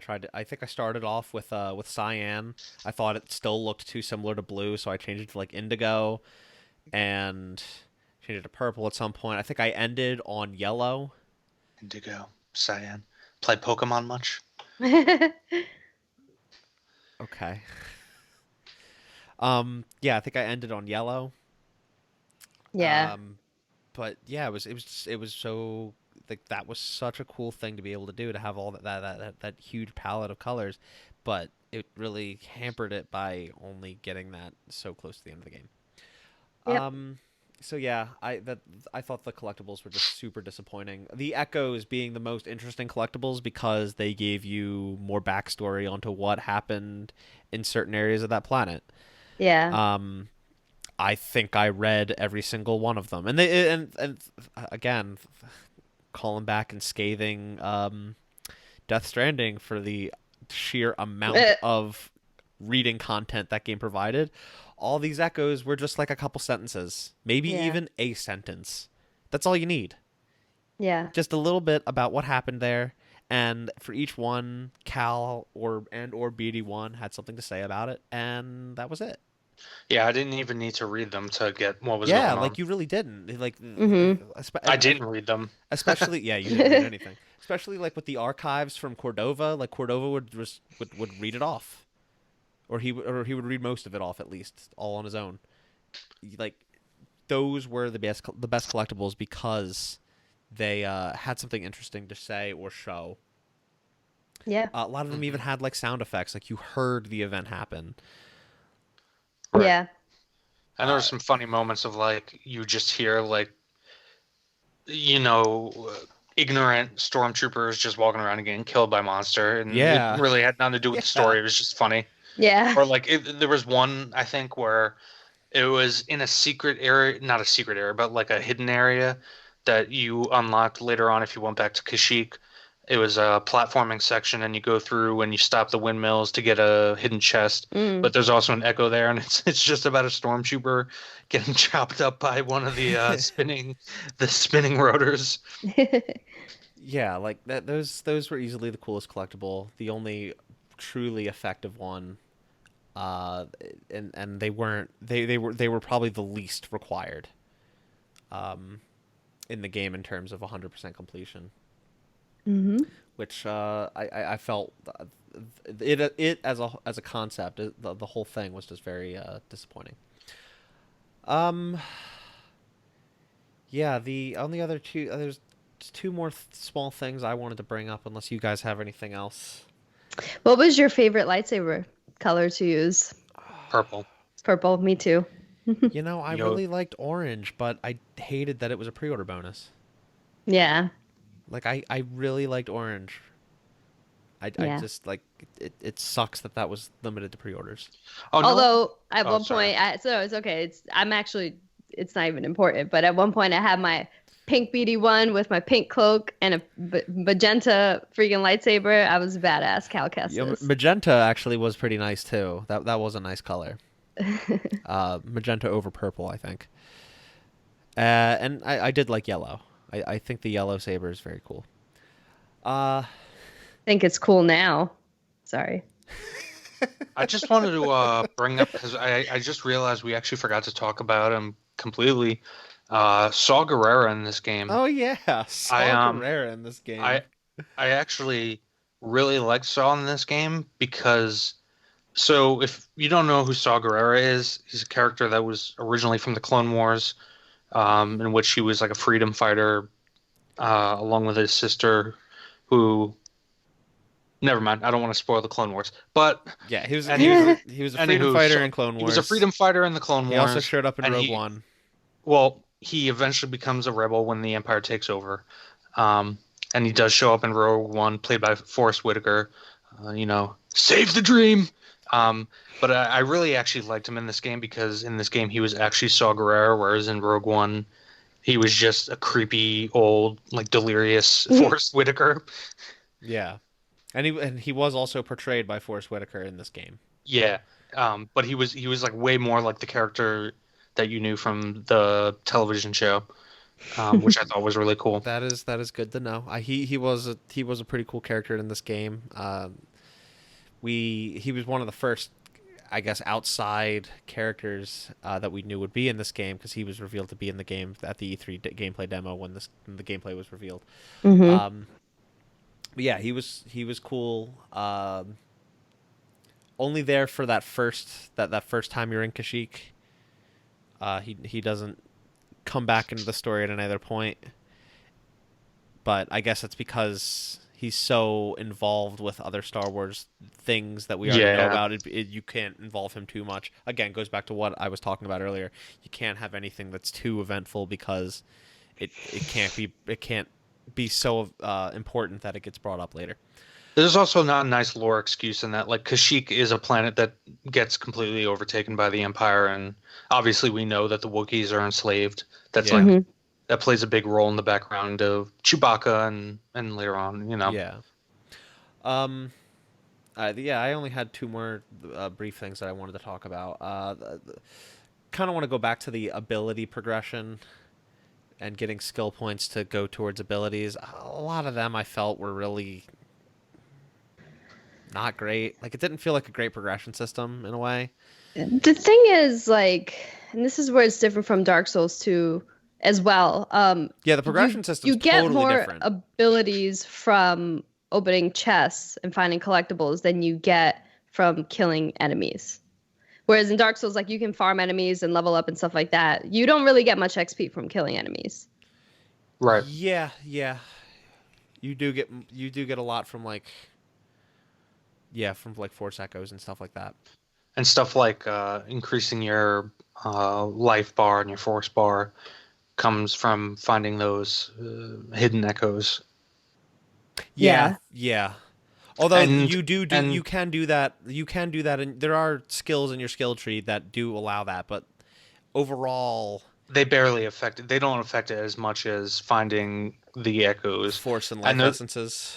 or essences. I'm Yeah. sorry. And there's also the chests that have The stem the health, containers. the stem packs. Yeah. Yeah, and those are not even labeled as chests; they're labeled as secrets. But the problem with a lot of those is like most of them are gated off with abilities you get later. So I pretty Right. much jumped from having four stim packs throughout the entire game to all 10 almost all at once. Yeah. Like Hmm. right after like getting Jedi Flip and finally going back to planets and having every tool that I needed to get every stim. Like they all came in far too late. Yeah, I actually stopped before you went back to Dothamir the second time to explore to get the stims so that I felt a little more overpowered fighting the bosses, which is probably why I felt like it was like a lot easier. Because yeah, otherwise I would have had 4 the whole game and then had 10 when it didn't matter. See, I had 4 and then 5 for most of the game. Like I still when I beat the game didn't have. I only had 7. Yeah. Yeah, I think that the balance of the secrets throughout the game, the majority of them you really couldn't get until you had everything that you needed to fully explore each map. But that's because I also I fully explored everything I think except Zephyr, and I only had like half the shit for Zephyr, which is like a good chunk of the shit. Mm-hmm. But with as far as the abilities go, the skill tree, like I just felt it wasn't the most effective kind of progression Yeah. system. It could have been a lot better. A lot of even like the first few powers you get, the overhead swing and the quick bum rush up to an enemy and slash, those were 2 pretty powerful attacks that eventually I just never used again. And the ones that I did gain, especially like the timing based ones where you press your attack button, like hesitate for a minute or for a second and then press it again to do like a different attack. I feel like those never really felt like effective and useful combat moves. I will say in its defense, so like early on you get that triangle attack, the overhead slash, the power is basically your heavy attack. And it does make sense given at that point in the game, you're really just encountering like a few smaller monsters and then like one big beast, particularly on like Bogano, you have those big frogs. So it's kind of like the combat is much slower, whereas as the game progresses, and presumably you're getting better at parrying, dodging. You're also getting more force abilities like being able to quickly pull enemies to you and take them out instantaneously. You also start to unlock abilities like pulling your lightsaber apart into 2 lightsabers. Yeah, and, that's another which is thing which that is I even do. more powerful than the original heavy attack. It's another thing I do want to talk about in terms of progression, not just the skill tree progression, which I don't really think is effective, but the lightsaber upgrades, which I do think are pretty cool. Getting the double bladed lightsaber was really cool. It was really cool, even though I didn't use it really that much. I didn't find it to be terribly useful in most situations. It was an awesome moment to just go up to that bench. I know there's multiple places you can get it. I got mine on Dathomir. Yeah. I think I did too. Yeah, I think that's the most common place for people to get it, but you can get it elsewhere if you don't go to Dathomir right away and whatnot. But it was really cool to get that. I didn't find it to be the most effective weapon, but it was really, really cool. And then later, like Cal is like this new character, practically a nobody in the canon. He might have like the coolest lightsaber any Jedi has ever had because he's got all the features. Yep. He starts off with a single bladed, it later becomes a double bladed, and then it has a split crystal that becomes 2 lightsabers. Yep. That he just splits apart. It's so cool. I will say actually I disagree in that I actually found the double bladed lightsaber.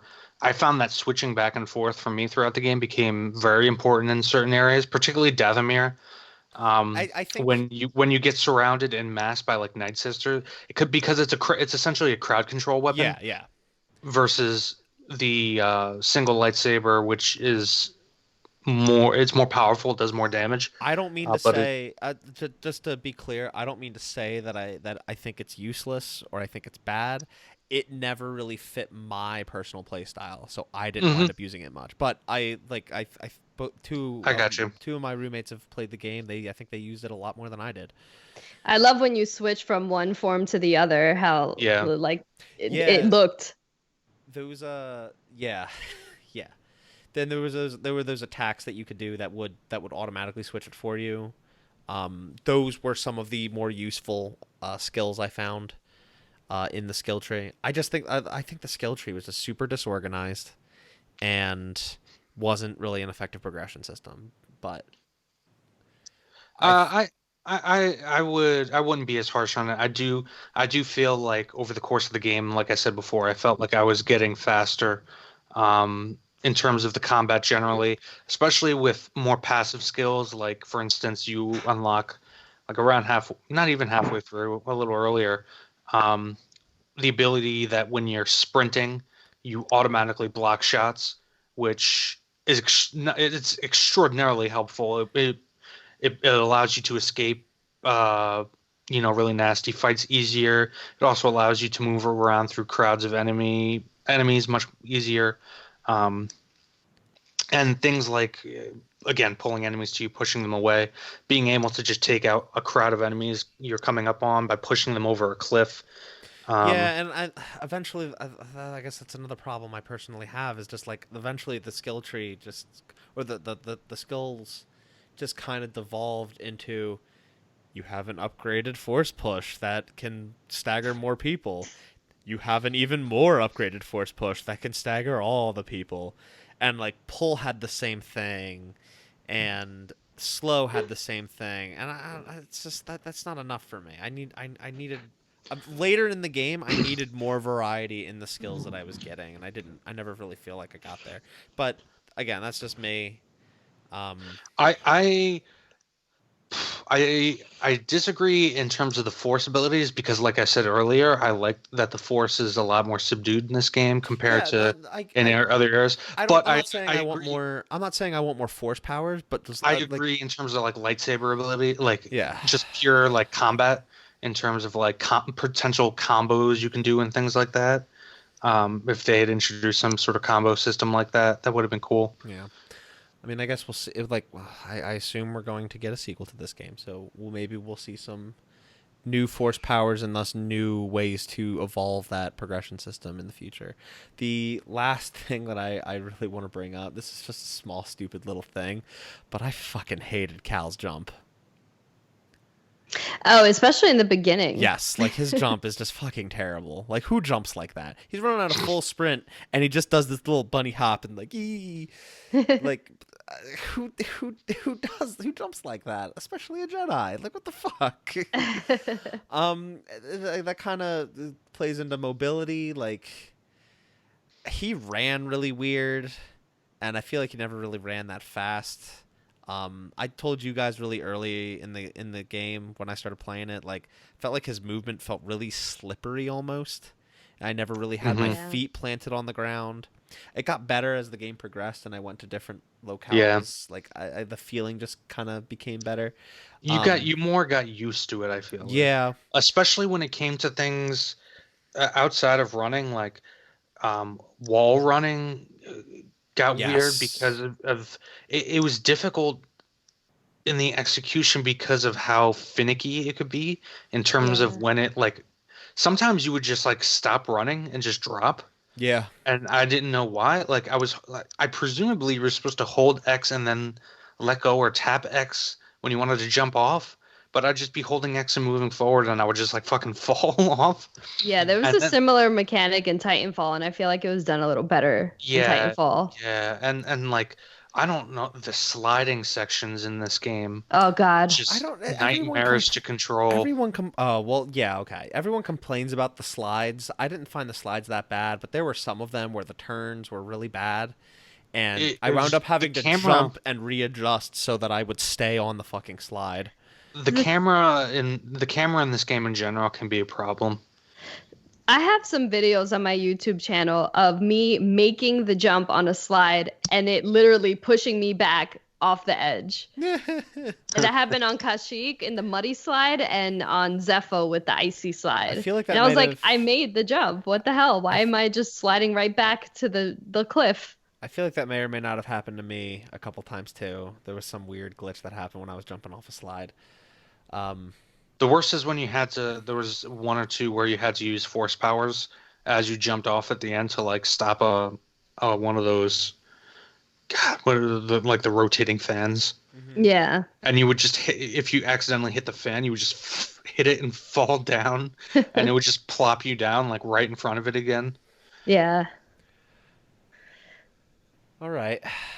Does anyone have any final notes before I move on to the final question? What is the final question, Mark? Well, I want to know if you guys have anything else you want to say about the game before I ask. I just want to say, I think that this game did a great job considering we know the end of what's happening in this universe. Mm-hmm. And it didn't go too hard. It was very humble in who Cal is in this universe. He's not that serious, but he's cool enough to like make a good game. Yeah. And that's not easy to do, especially in the Star Wars universe, as we can see many people get their feathers rustled very easily over this franchise. And I even feel like this game was one of the best games this year. Last year. It's a shame. Well, last year, yeah. But it's a shame, yeah. It doesn't count for like the, Game Awards or whatever. But it definitely, I think, would have had a lot of awards had it come out a week earlier. That reminds me, there is something I wanted to note. This game's soundtrack. Oh yeah. This is a fucking Star Wars soundtrack. I was actually impressed that it sounded like I was in Star Wars, and it also they use like the swipes, like it just felt like you were in Star Wars. And 100%. Yeah, I do totally agree. Like the cinematography of the scenes, the way the camera pans, it doesn't move in and out and around like it does in the prequels or the newer movies. It feels like old school Star Wars. Yeah. Yep. You were raving about the soundtrack the entire time you were playing this game, and I do agree that the soundtrack is very top notch for not being composed by John Williams. It sounds like a John Williams ass soundtrack. I mean, and maybe some of that comes. I'm just disappointed in the newer movie soundtracks. I mean, it's John Williams, but he's basically reusing old shit from the original trilogy.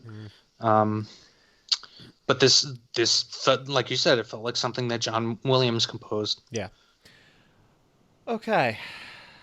All right. Are you ready for the final question that I have? Mm-hmm. Yeah. All right. What is the final question, Mark? So the final question is, over the past, since EA's had this license, and we know the types of games that EA tends to put out. Not to say they haven't really put out single player games. They haven't put out that many single player games. They tend to focus their games more towards multiplayer and or games as a service. And this was none of that. This was a completely single player experience, no microtransactions outside of, most things have a pre-order bonus nowadays, and did have a deluxe edition that gave you some pretty cool stuff for just $10 extra. It actually gives you a making of documentary and some extra skins if you want them, but like for $10 extra, it's like actually useful stuff. But no like microtransactions to get, experience points or other customizational items, what have you. It's just a single player game. Something that EA hasn't really done with the Star Wars license since they've had it. So you think they've learned that maybe these things can be good? You think that I would hope so. Outside and like I think a sequel to this game is all but confirmed. I have a feeling that Respawn is that second team at Respawn is definitely gearing up to make a sequel to this game. They'd be fools not to. I think it performed well enough. I think it sold well enough. I think the reception is outstanding. They would be fools not to make another game, especially what they've established these characters. They were well liked, and the story is pretty wide open for them to do something. Again, not so meaningful it needs to be mentioned, but meaningful enough that it's worth telling a story. So I think we will see a sequel to this game. But do you think we're going to start seeing other teams given the opportunity to make a Star Wars game for EA that is a single player experience, that is telling a story, that doesn't need to be riddled with multiplayer and or microtransactions. Another team within EA? Well, it'll have to be. They have the exclusive rights. Oh, you're saying it's just for Star Wars? Correct. I think. Yeah, well, we can make that broader. Do you think that they're that they're reevaluating their entire strategy on game development and game releases, that they'll start giving their studios more freedom to make a single player thing that doesn't have those other money making strategies?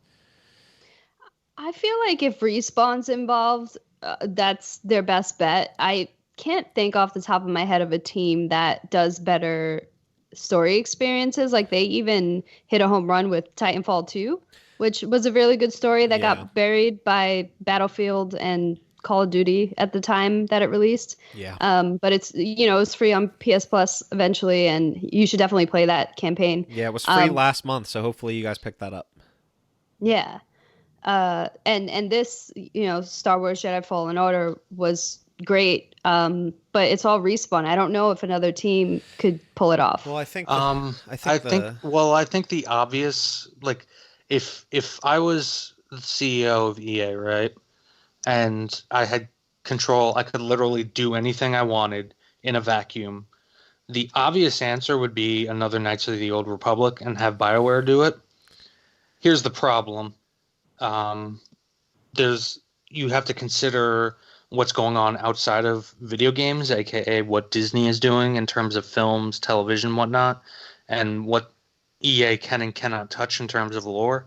You also have to consider, in terms of, if we're just looking at something like another Knights of the Old Republic, BioWare today is not BioWare that made Knights of the Old Republic and Knights of the Old Republic 2. Well, they didn't make 2. Or yeah, I'm sorry, but the point I was making is that BioWare of today is a completely different BioWare. Literally nobody is still there. But totally agree. But like, say you wanted to use that material, even though it seems so obvious, it's very likely that might be where Disney is headed with whatever potential next trilogy they plan on releasing in theaters. So they may not want EA going anywhere near that for video games. Well, I wouldn't limit it to EA. They might not want anyone touching that, since they want to have complete creative control over it. It's so hard to gauge what EA can. We don't know, obviously. Yeah. Because it really all comes down to EA kind of has to work around what Disney's doing. And at the same time, they have to prove to Disney in order to, keep that license that they can make. I don't remember when they got the license. Was it contractual? How long? I think it was a 10-year agreement. Was it 10 years? I believe it was 10 years. Because at the same time as we're talking about, this is a successful single-player game, they have to be working on a Battlefront 3 for next gen. And that's just a matter of profits. So DICE would be taken up with that. Because as bad, even when these massively multiplayer games that revolve around microtransactions, even when they're bad and they get poor reception, they still end up making way more money than single-player games. Yeah. Like, based purely on transactions of those whales that get addicted to them. And by whale, I mean, I'm not trying to be derogatory for anybody who's listening who doesn't understand. Whale is a pretty common term for people that tend to be big spenders on microtransactions. The people that will literally drop thousands of dollars on microtransactions, mostly in mobile games. I think it's a pretty common term. Most people know what you're talking about. But that's starting to come into with games like Destiny 2 and Warframe and things like. Warframe's a free-to-play game, but like Destiny 2 is making lots of dough right now purely on microtransactions. Or even people, Final Fantasy 14, which is a game that you have to buy and then you also have to pay for monthly. There's a whole nother market outside of the game in the whole login, the whole outside like account management system where you can buy a lot of cosmetics for a pretty hefty premium price. There are people that drop lots of money on that just so they can customize their character, basically do in-game cosplay. Mm. But so, yeah, that a lot of that is profitable. But I do think that this game is like, I have to imagine it's got people talking about maybe we should start giving some of our other studios, or even opening another studio to focus on another game like this, because this one did so incredibly well for us. It's got the fans happy. It's getting money in their pockets. It's being profitable. And I have a feeling that this game would have, if they did do a sequel to this game or an expansion upon this game, it will. There's no way you can take it into original trilogy territory, because that opens up a can of worms of another Jedi running around. Right. So obviously, and you can't just have inexplicably Cal Kestis and Seer were hiding for however many years until the end of the Galactic Civil War, and suddenly post Jedi Return of the Jedi, they just reappear and are doing stuff. Right. All things considered, like, if we're going to get a sequel, like we should get a sequel, and it should give us some sort of closure to these characters, even if it means some tragic, But I also think if we do get a sequel, they'll try to tie it in somehow with the Rebels series, which takes place in the same time frame. Because keep in mind that those are other Jedi that survived the Purge. Right. Mm-hmm. All right. Well, I mean, yeah, I think, like I said, a sequel to this game is all but confirmed. But I do think that EA is probably looking at getting other studios under their belt to start making other games that are like this. Because I think it would be a severely missed opportunity. I think it has been for years. I think the several canceled single-player Star Wars games that were in development that we've known about, that we've seen art for, that have been canceled, Star Wars 1313, whatever Project Ragtag was. It's a shame we don't have more studios that have more of a background like that, like Visceral, that could have brought a lot of good to something like this. But yeah. I'll stick with, I think KOTOR 3 is a no-brainer. I think they'll reboot KOTOR. I'm honestly of the opinion that, I can't remember canon-wise if KOTOR is still. I don't know. I don't think it is canon anymore, because they just like rebrought Revan in. But anyway, just to get to the point I was trying to make, KOTOR is the obvious choice. The only problem is what Disney's going to do, and I would hope Disney doesn't look back. I would hope they look forward to whatever movies they're going to do in the future. You know what game would depict the Force combat very well, including maybe some blaster stuff, which we didn't see in this game at all? Our next game that we'll be talking about. What a segue. Yeah, what game? So yeah, that was Star Wars Jedi Fallen Order. What's our next game, Delaila? Control. Which basically has force powers and blaster, whatever. Yeah, it really fucking does. But we'll get into that next time. Yeah, thank you for listening to this very, very long spoiler cast of Star Wars Jedi Fallen Order. They like it long. They like the long men. Hopefully you enjoyed it. If you did enjoy it, go ahead and give, if you're watching on YouTube, listening on YouTube, give this a like, give us a sub. If you're not, you're listening to this on iTunes, Google Podcast, or Spotify. Leave comments about how much bass I have. We'll leave comments on the YouTube. Yeah, if you are listening on iTunes, please give us a review, 5 stars preferred, obviously. Rate us, review us. Please share the show. Share it with your family. Share it with your parents. Share it with your siblings. Share it with your pets. Share it with your neighbors. Share it with your children. Share it with your children. Story. Yeah, if you have children, that would be great. Share this podcast where we say the fuck word a lot to your children. That's a great idea. Do share it to somebody. We really, really appreciate it. Hopefully you're enjoying listening to this as we enjoy doing this. Yeah. Delaila, you got any plugs? Oh yeah, actually, on my Facebook page, Assassina San, I'll be writing up written reviews for Control, Medieval, and A Plague Tale: Innocence, which I love all three of those games very much. Oh, and also Far Cry 5. So stay tuned for that. Yeah, it's Far Cry New Dawn, actually, I not Far love Cry all 5. these games. Oh, and also Far Cry. Yeah, Yeah. it's a very okay game.